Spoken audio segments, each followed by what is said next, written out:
Good morning and welcome to Wednesday on the Hook. My name is Cynthia with Cynthia's Joyful Creations, and I'm excited to be here with you to crochet for 1 hour. Just 1 hour of free time to crochet on whatever we want. Here's our ladybug timer. So we're going to go ahead and get her started. And there she is, ticking away. So what am I going to work on today? You guys, I have had this WIP going for long enough.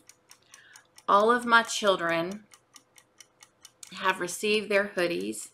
My youngest son's girlfriend has received hers, and that is a video that will be coming out soon, kind of showing my oldest son wearing his. I've long time ago did a video on my middle son in his Southwestern Aztec-y hoodie that I made for him.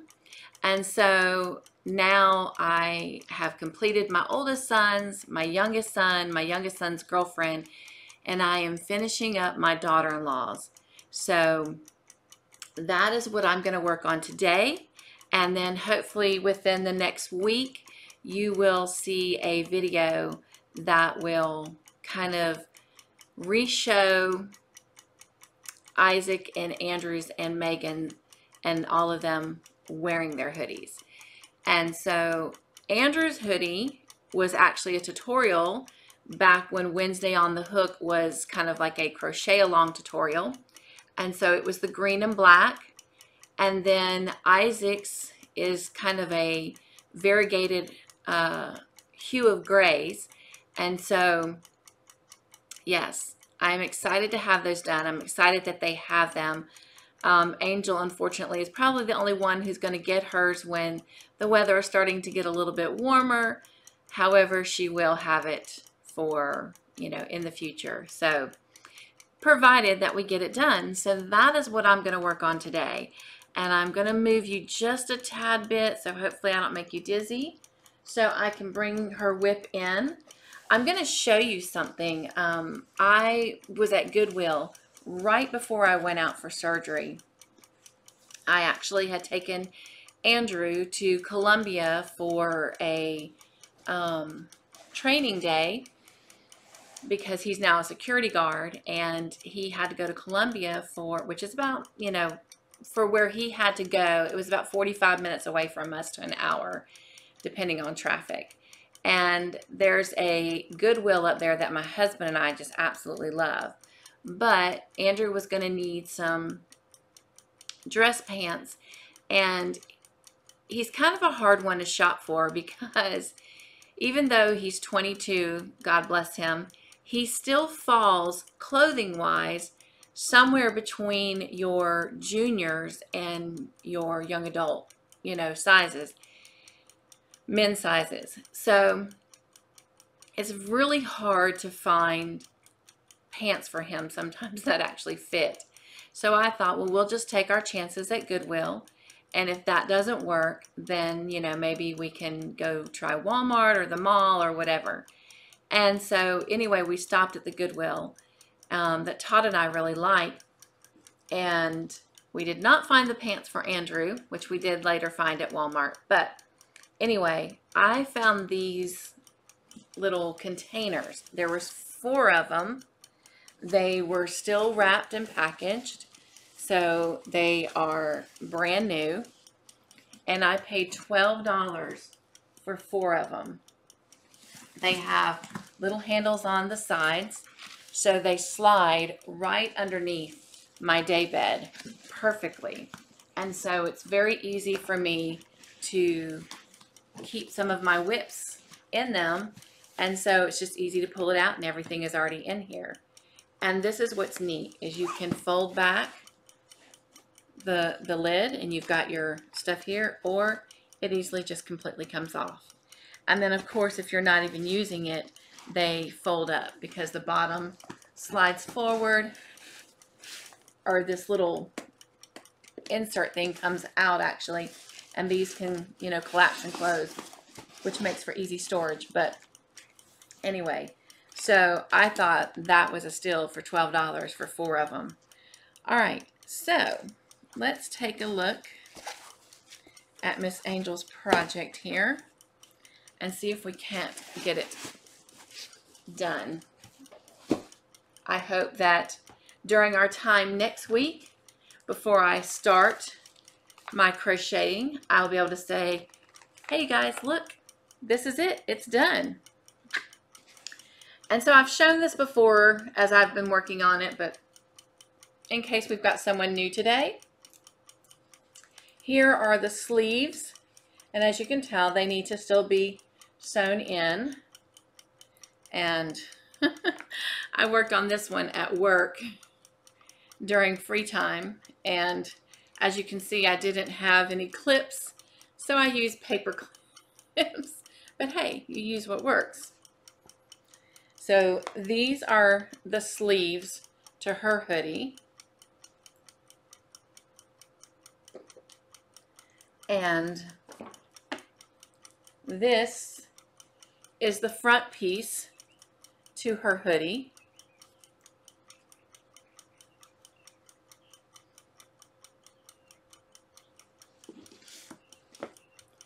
And nope, that was the back piece, I'm sorry. This is the front piece to her hoodie. So what needs to be done is all of those need to be whipped together. And I still need to finish creating the pocket, which is what I'm doing to go on the front of the hoodie. And then after I finish the pocket, sew it onto the front, I'm then going to go ahead and assemble the hoodie all together. And then once I have all that done, I will then actually work on tapering up the V part of the hoodie, and then I will actually create the hoodie, and then it will be completed. So I'm excited. I haven't decided on hers just yet if I am going to come back and create a little bit of a ribbed edge like I did on the others, or not. We'll just see. We'll play it by ear. But yeah, I'm real excited to get this done for her. And now with the guys, you know, theirs was all done differently. It did not have the little V in the front. Theirs actually kind of curved around like this, and then the hoodie, you know, was there. With Megan's, I did the actual full body of the male hoodie, but then I created the V on hers. With Angel's, just playing around, I actually constructed it more as the girl hoodie. So it is done just a little bit differently, but it still has this V edging. So if I had my, say, like for example, I know that I'm going to make one for my husband and I will use the body structure of the male hoodie for us. I do tend to like that pattern better. So Angel's is the only one that I kind of strayed from that, just because I wanted to play around and experiment. And so, you know, I now have my preference, and that's what I'll do. All right, so let me grab my hook and let's start crocheting. And I'll get this started. I am hoping that I will get through this whole hour with you and not have to check our timer and pause and come back. It is a PT day, and for those of you that may be new with me, I had back surgery on February 2nd and February 4th, and so I am still recovering, and I lost mobility and feeling in my right leg from that surgery. So I am having to go through physical therapy, and so today is a physical therapy day. I'm in the living room, not the studio, so again, I'm going to apologize. The dogs are kind of munching. I've just finished my breakfast, so I guess it's time for them to start having theirs. So that's Mackenzie drinking water right now. So, I am drinking in my Enjoy Every Moment mug some coffee. I drank coffee a lot when I was younger, when I was in the hotel business. I would drink a cup almost every morning. I've kind of gotten away from drinking a lot of coffee. I'm not as big of a coffee drinker as I used to be. And hello, Mackenzie. Not for any particular reason. The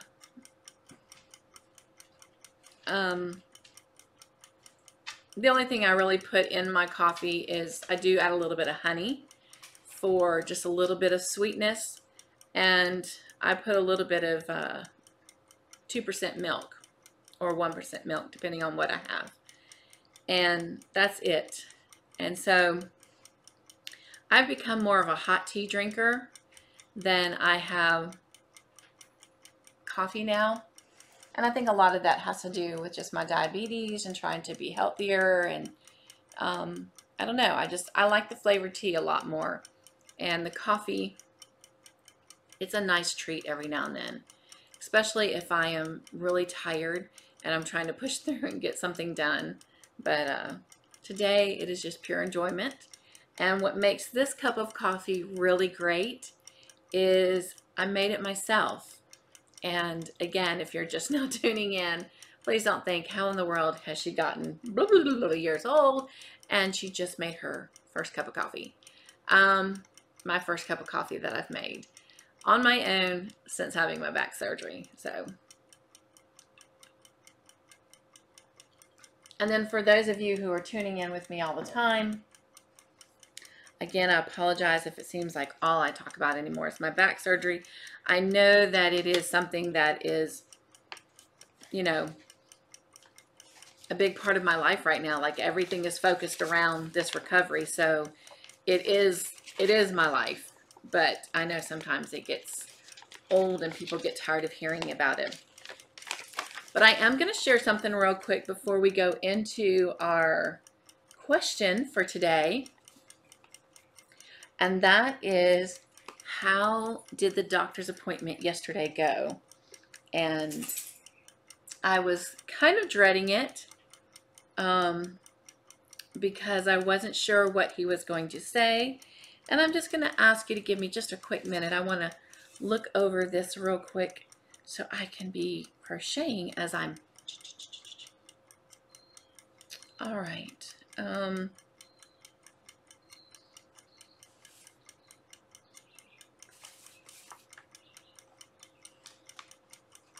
Let me see here.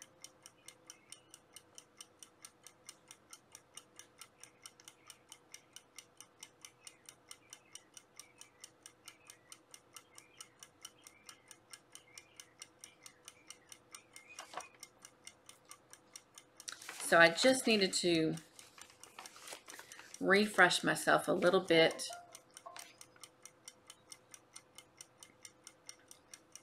on that. And let me see, I ended with, what stitch was this? That was a double, that was a single. Okay. So the last time I told you that I had gone to go see him, he told me that there might be a possibility that he would have to redo the surgery and move the cage to the back. So again, for those of you that might just be tuning in, a real brief thing, the 4th and 5th disc were removed, cleaned up, put back, and I had some hardware inserted in between those. But then my spine was closing in on my nervous system, and so he went in and he cleared out a lot of the bone inside the spine, and he was inserting a cage and some hardware to help keep that spine straight, to help keep it from closing in again, you know, to prevent any future surgeries or any crippling that may come from it closing in on the nerves again. And due to swelling in my back, I ended up having to have the surgery. They did the surgery for the first day. I was in 6 hours, and then I rested a day, and then the next day they did surgery again for 2.5 hours. And because of swelling in the back, they were not able to put the cage on the back of the spine, which is the typical procedure. And I was his first patient that he had to put it on the side. And so if the spine and the bones did not start fusing to the cage, then he would have to go back in and move that to the back of the spine. So yesterday when I was at the doctor and x-rays were taken, it is not fusing a whole lot, but it is fusing. It is going to be a slow process. I am a diabetic, so as we know, we heal much, much slower, but it seems to be working. So as for now, any extra surgeries are off the table. And so praise the Lord. He was concerned. I had 4 incisions. 3 of them were closed with staples and 1 with stitches, just due to the nature of the location of it. And the 1 with stitches, it is still not closed or closing as quickly as it should be. And so he is going to call a home health nurse to come in and help me constantly treat that wound until it does close. And my PT was scheduled to end the end of next week, and he did extend that for a month. And let's see, what else? He said he's pleased with my progression with my leg. So if he's happy, then I'm going to be happy. So, yeah, he said that for, you know, being 3 weeks out from surgery, that, or at this point, 4 weeks out from surgery, he's happy with where I'm at.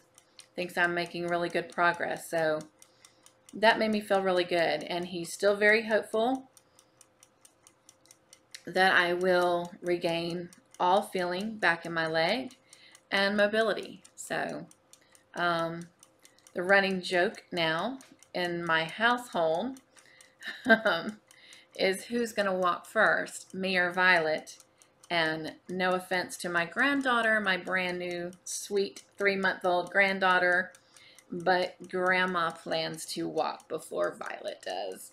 So anyway, anything else? Oh, I do have a little pocket right under my knee that hurts. And so we asked him about that, and we asked him about a spot on my foot that has developed some pain. And he said that the spot on my foot is probably just some stress to the foot, because I've always had feeling in the foot from day 1 after surgery.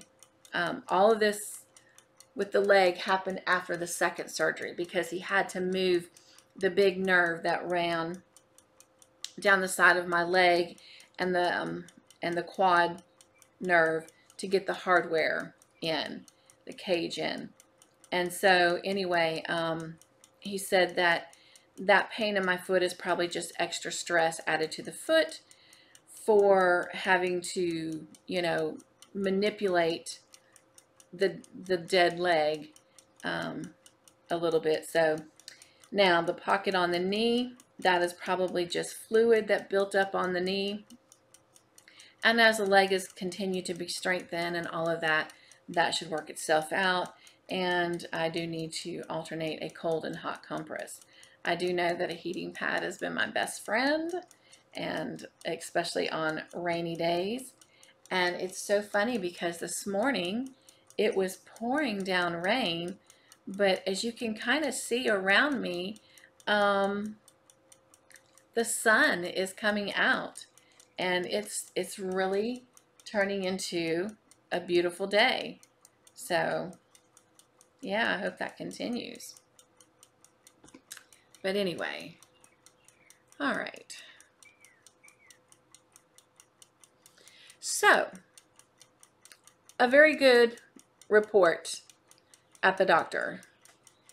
And I am mastering some personal milestones here at home. And so I am very happy, very pleased. So he, I don't know if I told you this, he ordered PT for another month. So I will have at least 5 more weeks of physical therapy, at least where they will come to the home. And then after that, I will probably start going to physical therapy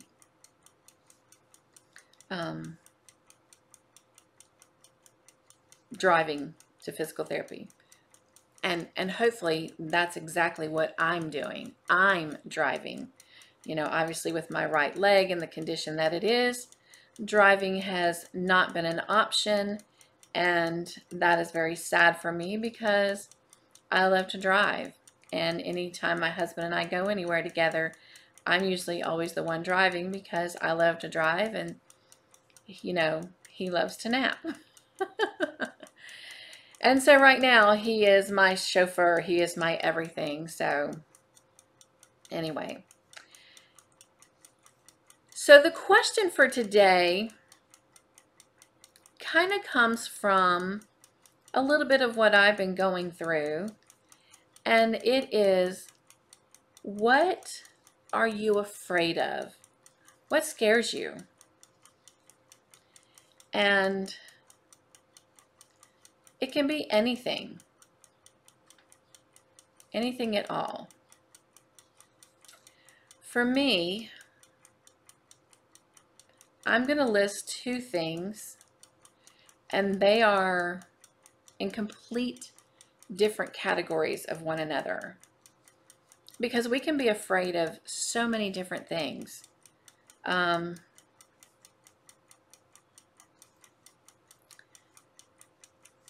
The first one I'm going to go off of has a lot to do with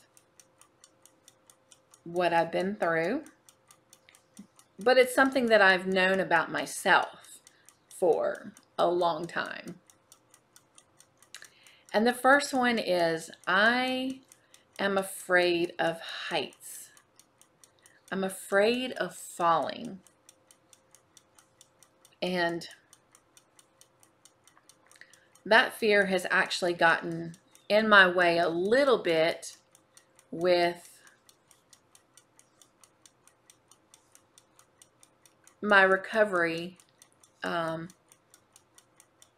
when I go from sitting to standing,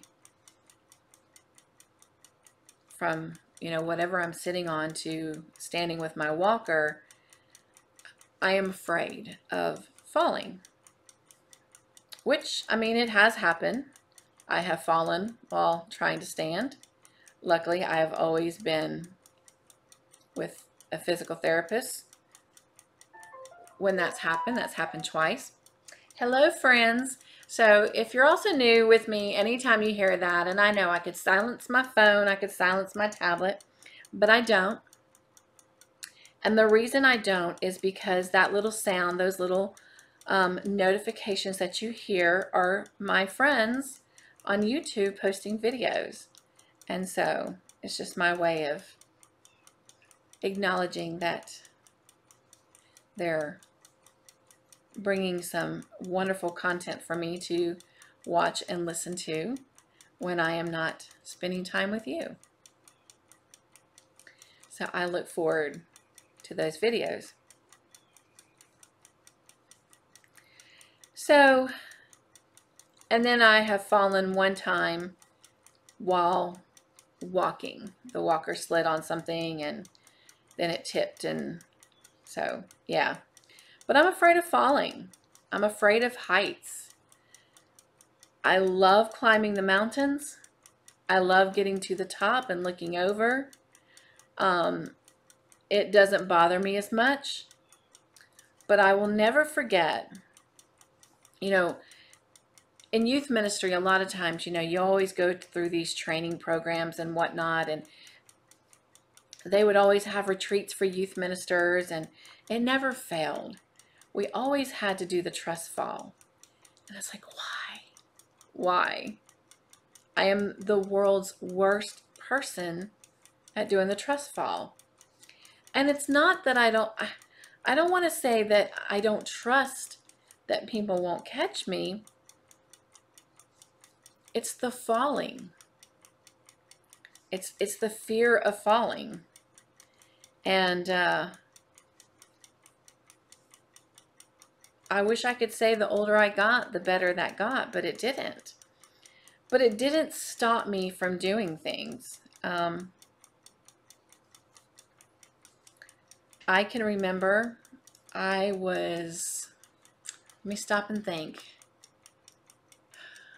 My 4th year at Winthrop, that would have made me, so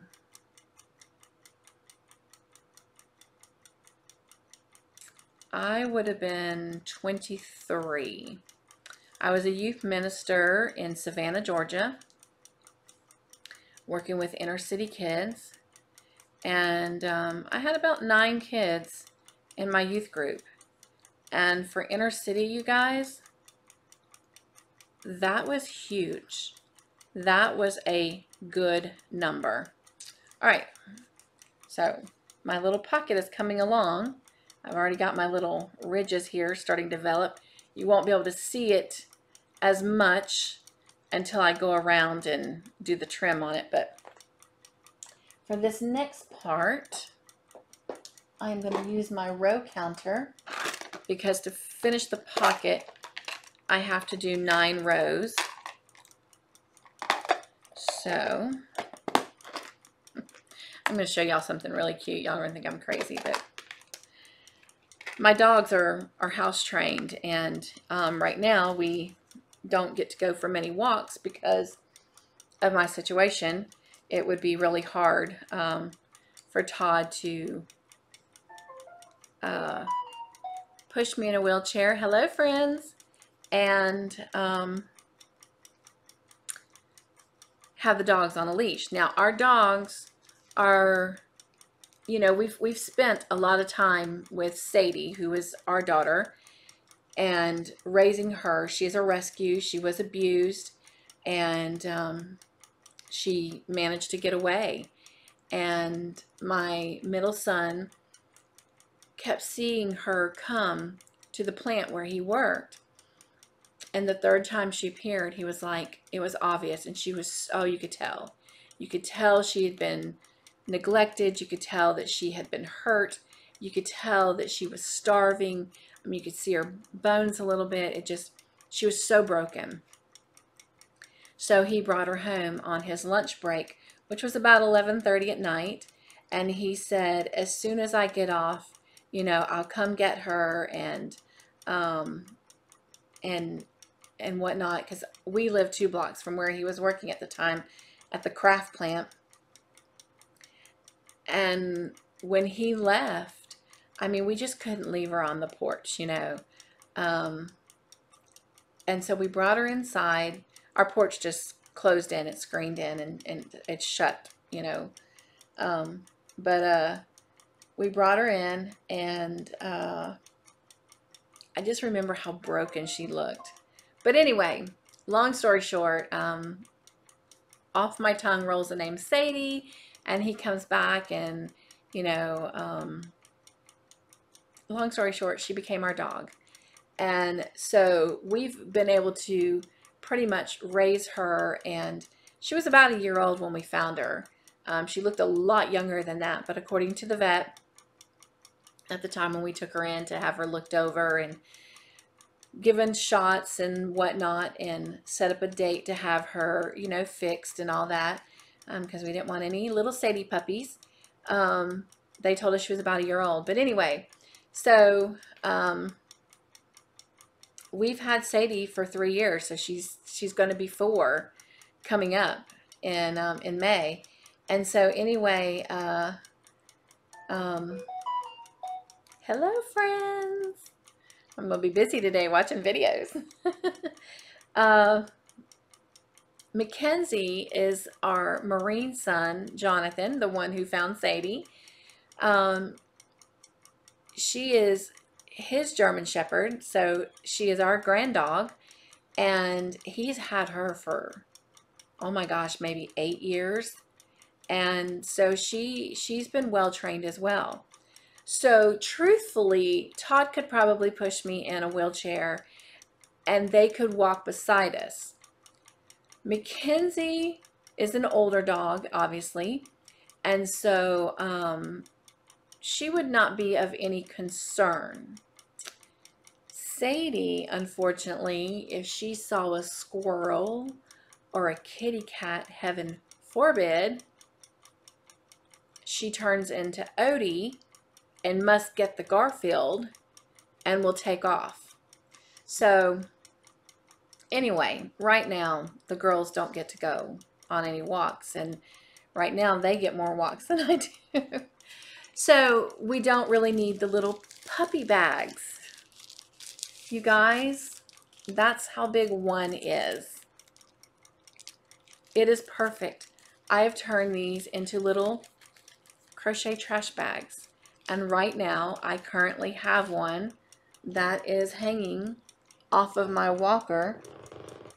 There's like a little knob on the side of my walker. And I just stubbed my toe with my walker. That hurts. And I just tuck it and hang it off the side. So I have my own little trash bag, and they work so perfect. So anyway, a little off subject there, but anyway, and it fits so nice and neatly in my little case that I keep my measuring tape in, my row counter, my scissors, my darning needles. It's just perfect.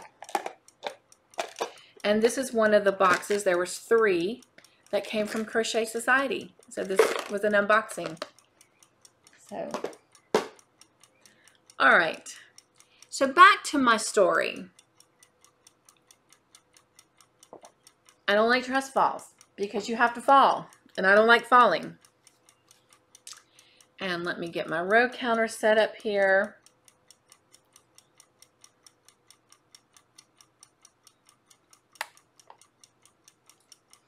I have to do 9 rows, and then I get to work the trim all the way around, and the little pocket will be done. So hopefully I'll get that completed today. Anyway, this group of inner city youth that I was working with, you guys, they'd barely been out of the projects, much less anywhere else.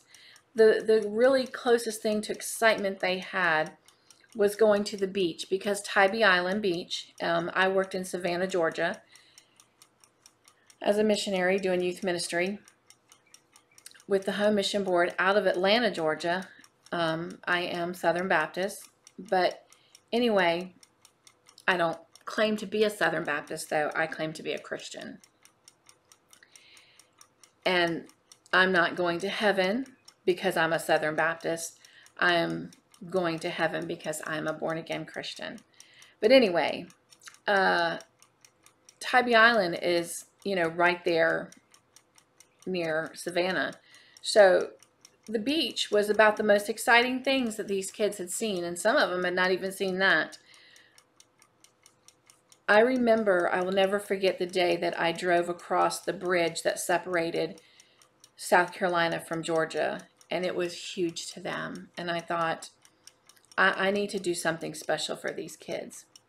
So we did do a day trip to Charleston, South Carolina, which was about a 2.5 hour drive one way.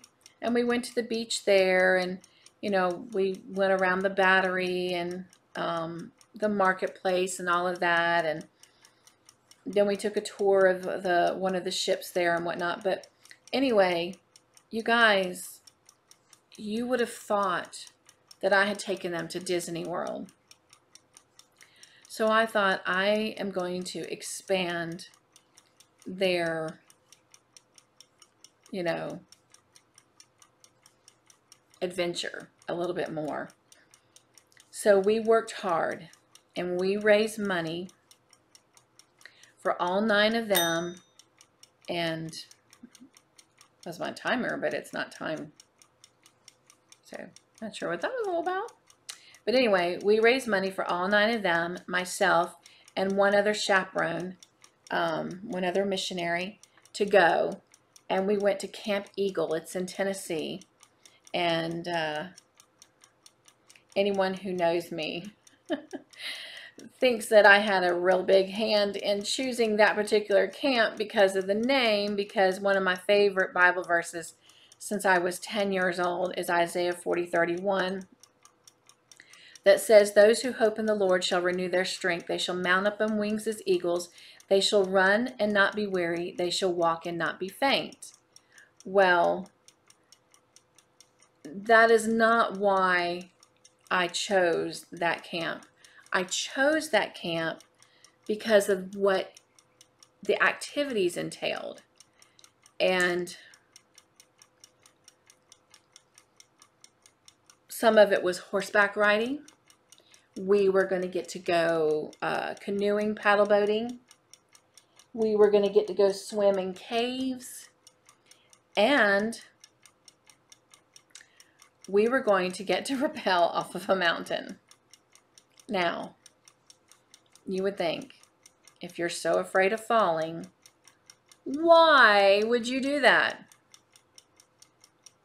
But, you know, I figured, well, it can't be anything serious, right? I mean, they have to make sure these kids come out alive, right? Well, because it was cheaper for us to camp out in tents for the whole week we were there versus staying in the cabins, that's what we did. You guys, you talk about an adventure. Now, mind you, these kids are from the projects. They're not used to having a whole lot, okay? So even the idea of camping was something new to them. And they were excited. Now, don't get me wrong. I love all the youth groups that I worked with. I could not pick one over the other. And I've worked with several different youth groups in my lifetime.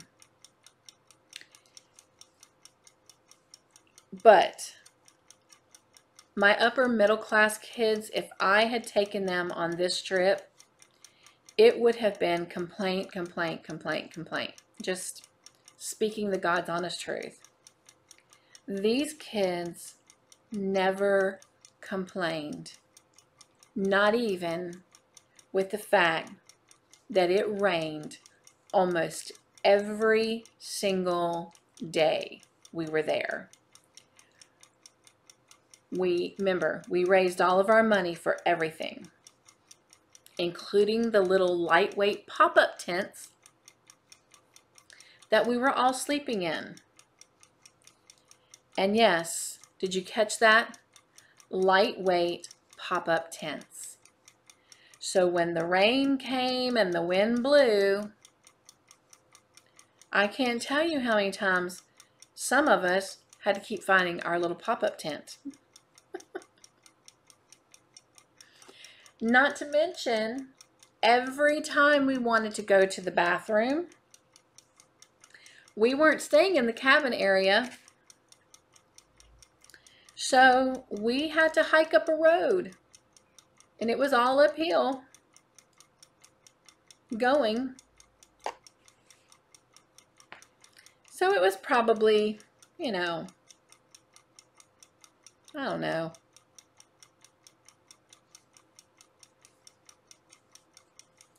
maybe 1/4 of a mile. But still, if you gotta go, you gotta go. That's a long walk. Hello, sweet friends. I'm coming to hang out with you today. These kids never complained. And they had a lot of trust in me. And that was not easy to come by. This trip didn't happen in the first year that I worked with these kids. Like, it took a long time for trust to be built. And by the time we were on this trip, these kids fully trusted me with their life, with their hearts. So when I tell you, when we went, and like I said, horses, they've never really been around horses, never really seen one other than on a movie or in a picture book. So this was completely out of their element. They trusted me, even with these large creatures, and they had the time of their life. Like, it truly was a great week. We did our own morning devotions. We did our own evening devotions. It was something. This camp was a very laid-back camp. The biggest thing that they did is they provided meals. We had to walk up that same road to go to the meals. And that was cool because they did get to mingle with all the other youth groups and stuff during mealtime.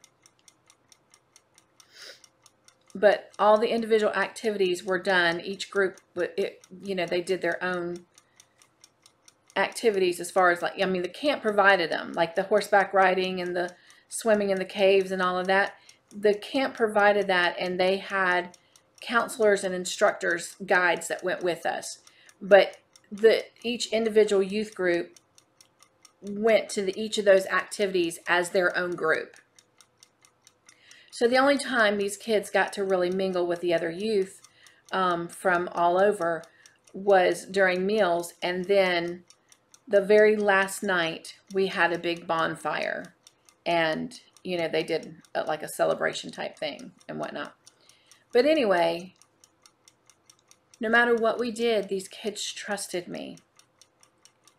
But the day, and it was 2 days before we were to leave, that we went and did the rappelling off the mountain. And we had to climb up the mountain in order to rappel off. And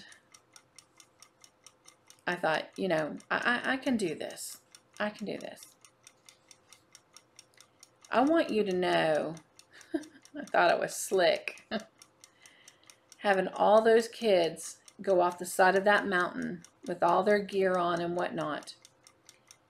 And I chose to let them go first, so that as they went over, they could see my face. They could see me cheering them on.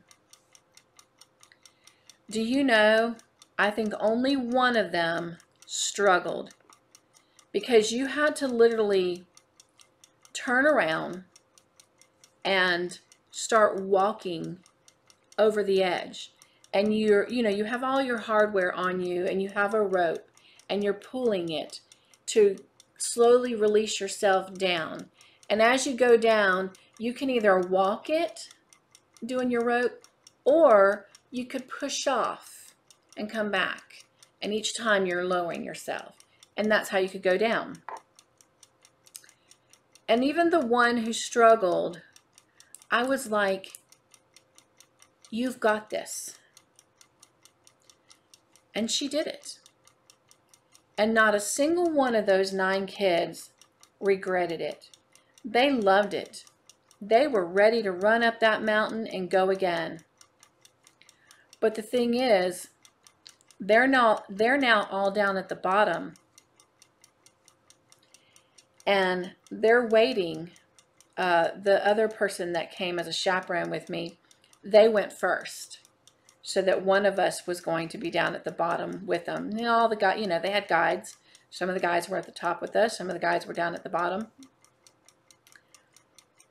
But it was my turn. They were waiting on me.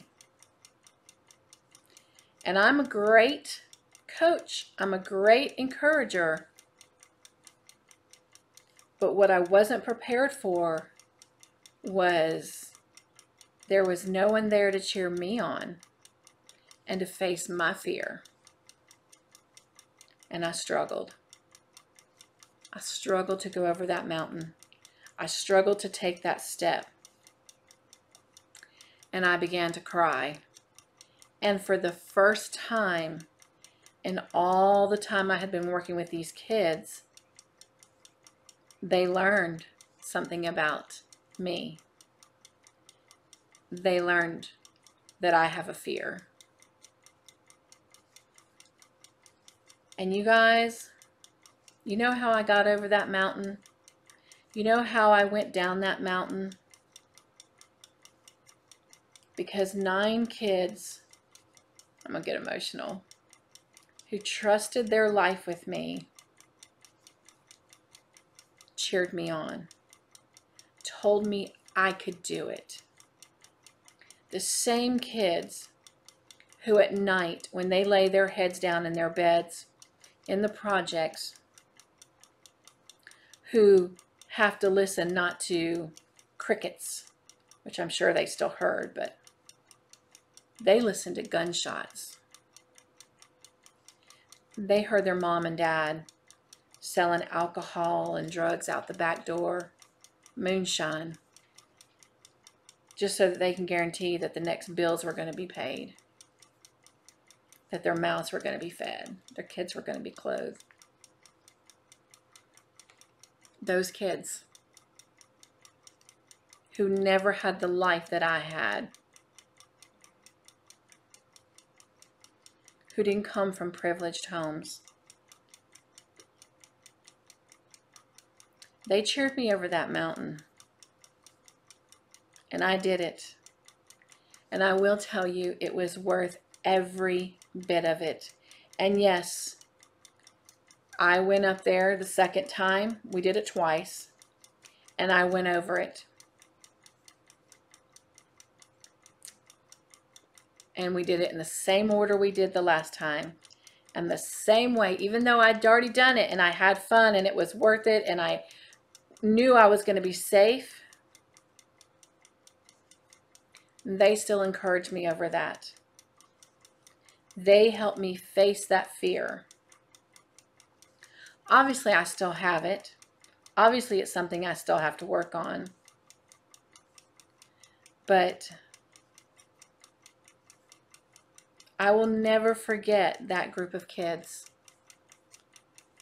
They were the only group of kids that I ever worked with that didn't automatically have stuff, didn't automatically have money. Every time we did anything, went bowling, whatever, we had to wash cars. We had to bake cookies and sell them. We earned all of our fun. It wasn't just given to us. Now, there were church members that would do, special things for us.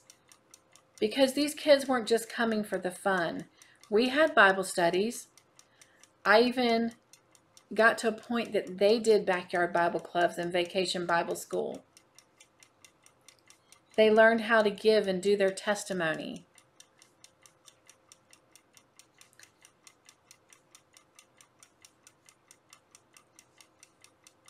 I was so humbled by that group of kids.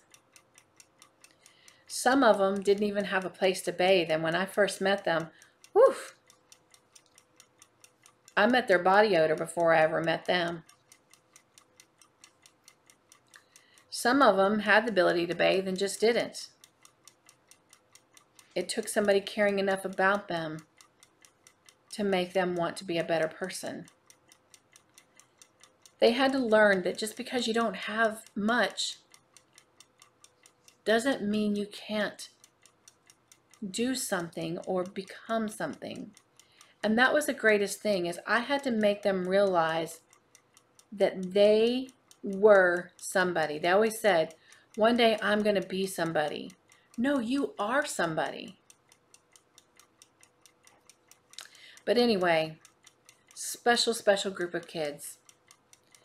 And again, I could have given in to my fear and I could have just walked back down that mountain. But I didn't. I went over it twice. I'm a part of Newberry leadership here in Newberry before I left the hotels and joined the hospital staff. And one of the things we did was kind of like a ropes course. And one of the activities that we did at the end of that day was we had to get everybody up this wall.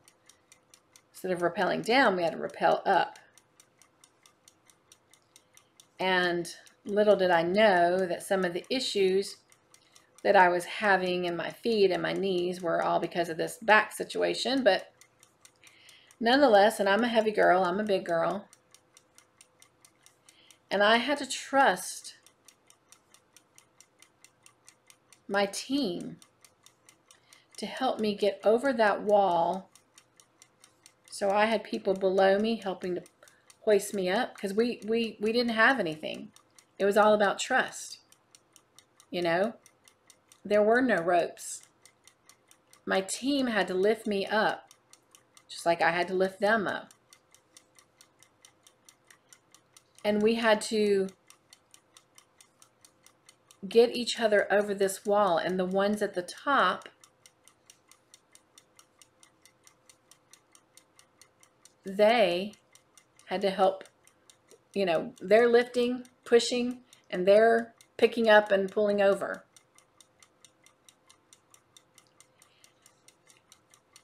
And I wanted to cry and I wanted to give up and I wanted to be like, no, I'm going to sit this out. But I didn't. Even though I was so afraid of falling, I was so afraid of them dropping me. I didn't. And when you get over that wall and now you're helping to pull your team up, I mean, oh my gosh, I felt so invincible. I felt like Wonder Woman. Like, yeah, I'm going to pull you up one-handed. That didn't happen, but. So if we're afraid of something, it is cool if we face those fears. But see, I want to be that person that says, depending on what they are. Because the other fear that I have is snakes. Oh, y'all. Ugh. I find them fascinating. And I love watching them as long as there's something between them and me. Oh, they're just, so slithery and so, ugh. But there's some, they come in pretty colors and they have unique head shapes, you know, like a viper. I think that they're pretty, if you can call a snake pretty, but I don't ever want to meet one that's not in a cage or that has no barrier between it and I. I mean, it's like, no offense, in the Jungle Book, I love the Disney movie, The Jungle Book, but I'm not a fan of the snake. So yeah, I'm afraid of snakes.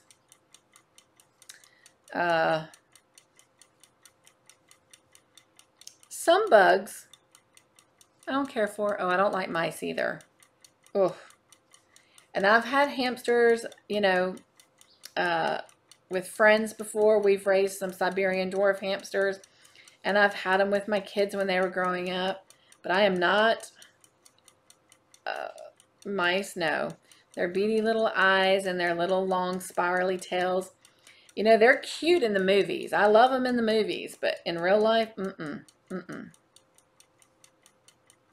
And I've seen some big river rats when I was a college student at Winthrop. Oh no. And I will never forget one Christmas, Jonathan came to wake me up. It was the Christmas vacation. The kids were out for Christmas vacation. My brother was there visiting, and Jonathan came to wake me up one Saturday morning, or one morning. It may not have been a Saturday since they were out for break. But anyway, and I said, just give me, a few more minutes and Mommy will get up and fix breakfast. And he says, okay. And he's like, and by the way, there's a mouse in your bed. Well, I jumped up because, like I said, I'm petrified of them. And I was like, what? Jonathan, if you wanted breakfast that bad, then just say so. But you don't have to lie. Well, he wasn't lying. Sure enough, there was a daggum little field mouse. And I don't care how little or how big it was A1 in my bed, and it didn't belong there. And so I started screaming. Well, it jumped off the bed, and it's now on the floor. So I jumped on the bed, and my brother come running in there. And it just so turns out that under the sink in the master bathroom, there was a tiny little hole by the pipe, and that's how it came in. I lived on 1.5 acres at that time, and there was some woods and a river, a creek, and some fields over there. And so that little field mouse had just found its way up that little hole. But anyway, one other story I'm going to tell you. Our time is getting close. Palmetto bugs, aka known as roaches. Not this girl. She don't deal with them. My husband and I just got married, and I was in the kitchen cooking one night, and I moved in with him, and he was also living with his brother. And so I was cooking, and even though I had brought in this rug, it was an Oriental rug,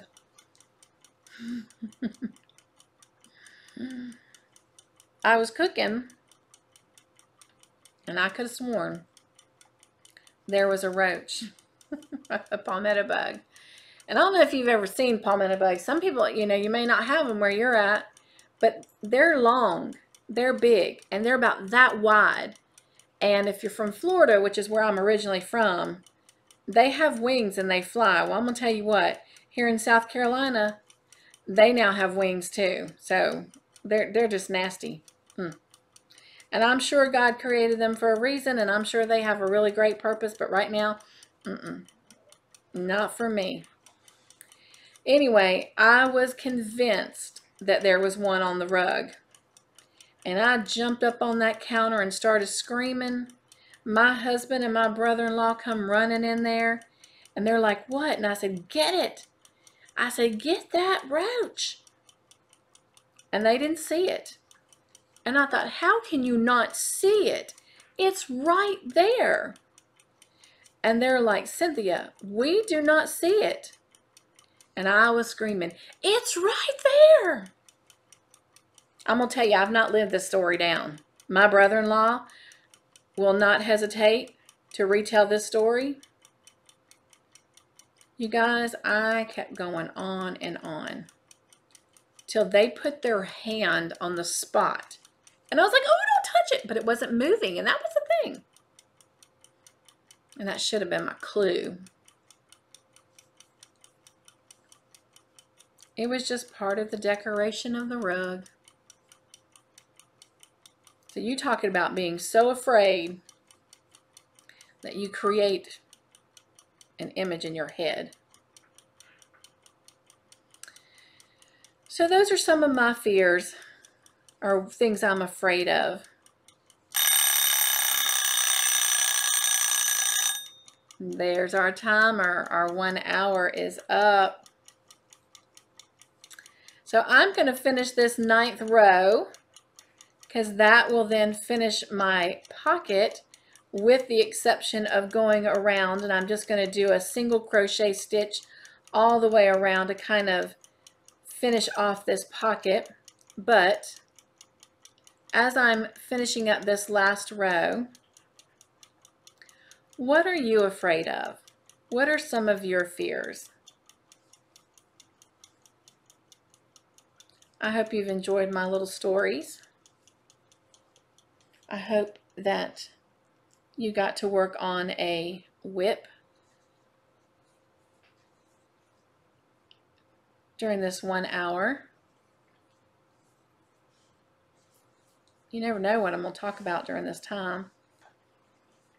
So I hope it is entertaining. Y'all would have laughed your bums off if you could have seen me that day sitting up on that counter yelling at those guys. It's right there. And like I said, to this day, my brother-in-law, Sam, he loves to pick on me about that event.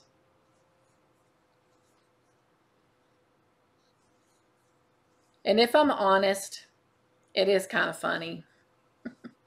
This grown woman sitting up on that counter screaming over this bug that she is 1,000 times bigger than. But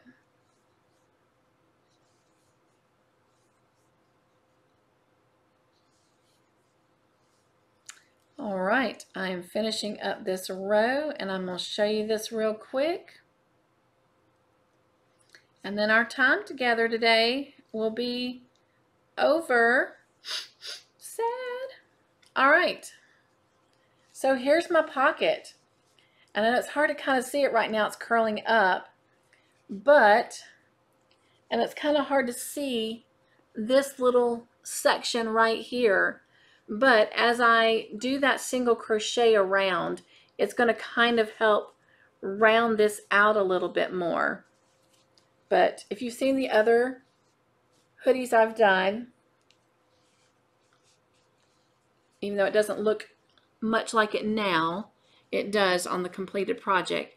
So if you haven't seen any of those other hoodies, go check out the ones I have put up. And I'll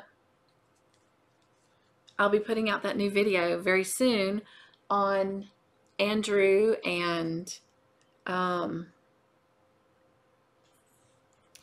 Isaac and Megan wearing theirs. So, all right. Well, this has been Wednesday on the Hook with Cynthia, where we crochet for 1 hour, completely uninterrupted. And I hope that you were able to be successful and get your 1 hour for the week in for sure. Hopefully we get to crochet more than 1 hour a week, but this little series, this little section is just guaranteeing we get at least 1 hour of uninterrupted crochet time together. I appreciate you hanging out and talking with me. Sadie's trying to figure out who I'm talking to. I guess she thinks I'm talking to her, but you'd think by now they'd get used to mommy talking to this, you know, contraption. But anyway, I love you guys. Have a great week. Continue to be joyful. Stay crafty in your own way. Make your own joyful creations, and I look forward to spending time with you again next Wednesday. Bye, you guys.